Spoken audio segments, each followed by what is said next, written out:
بيسان إسماعيل تستبني ميس دعاء بعد طردها من منزلها.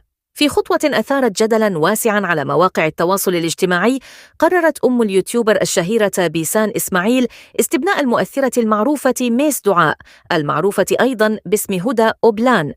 هذه الخطوة جاءت بعد أن تعرضت ميس دعاء للطرد من منزلها على خلفية خلاف عائلي مع والدها، الذي لم يكن يوافق على أسلوب حياتها المرتبط بالسوشيال ميديا.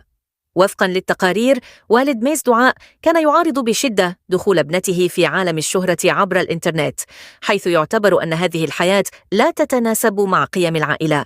ومع تفاقم الخلافات، اضطرت ميس إلى مغادرة منزلها، مما دفع بيسان إسماعيل للتدخل وتقديم المساعدة من خلال استبناء ميس ودعمها في هذه الفترة الصعبة. هذه العلاقة الجديدة بين بيسان إسماعيل وميس دعاء أثارت تفاعلات واسعة من جمهور السوشيال ميديا، حيث